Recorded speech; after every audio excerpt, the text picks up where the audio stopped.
हमारे चैनल पर जितने भी नए वीडियो अपलोड होते हैं उनकी इन्फॉर्मेशन सबसे पहले पाने के लिए हमारे YouTube चैनल को सब्सक्राइब करना बिल्कुल भी मत भूलिए। इस बेल के आइकन यानी कि इस घंटी को आइकन को प्रेस करना बिल्कुल भी मत भूलिए। अगर आप ऐसा करते हो तो हमारी नए वीडियो की जानकारी सबसे पहले और फ्री में पा सकते हैं। आज हम आपको एक ऐसे अनोखी परंपरा जहां दादी पोते की हो जाती है शादी, उसके बारे में आज हम बताएंगे। आपने कई प्रकार के परंपराओं के बारे में सुना और पढ़ा होगा। आज आपको एक ऐसे परंपरा के बारे में बताने जा रहे हैं जिसे जानकर दांतों तले उंगली दबाने लगेंगे। देवर भाभी की शादी के बारे में आपने कई बार सुना होगा, लेकिन क्या दादी अपने नाबालिग पोते से शादी कर सकती है? एमपी में एक ऐसा समुदाय भी है जहां की महिलाएं पति की मौत के बाद कभी भी विधवा नहीं होती। इसके लिए चाहे दादी को अपने पोते से और भाभी को अपने देवर से ही शादी क्यों न करनी पड़े।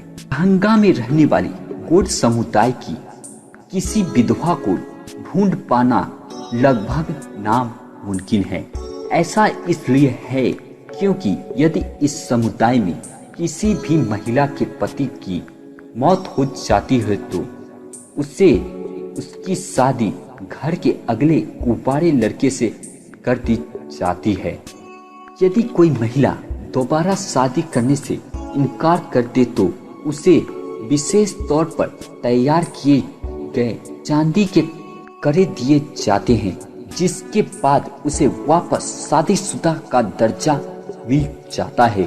और ये कड़े जिसने महिलाओं को सौंपे हैं वो भी फिर उसकी पूरी जिम्मेदारी उठाता है।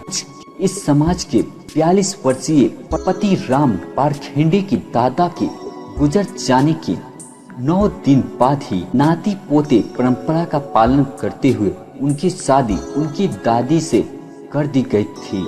इसके बाद से वो परिवार में ही सभी कर्मों के बतौर पति पत्नी ही शामिल होते थे। इतना ही नहीं, इस तरह की परंपराएं में दादा की मौत के बाद दादी से शादी कर पोते को ही घर का मुखिया माना जाता है, फिर चाहे उसके पिता जिंदा हो या नहीं।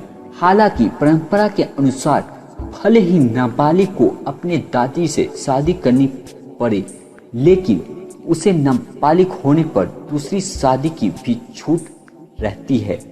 पर जब तक पहली पत्नी बन चुके दादी की मौत नहीं हो जाती, तब तक उसकी नई पत्नी को दूसरे पति का दर्जा नहीं प्राप्त रहता है।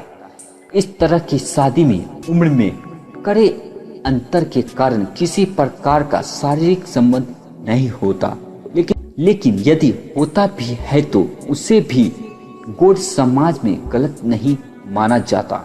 गोंड समाज की ही सुंदरो बाई 75 की शादी उनसे उम्र में 10 साल छोटे देवर से कर दी गई थी। सुंदरो ने बताया कि शादी के 2 साल बाद ही उनके पति की मौत हो गई थी, जिसके बाद परंपरा के मुताबिक उनकी शादी घर में मौजूद कुंवारे देवर से की जानी थी।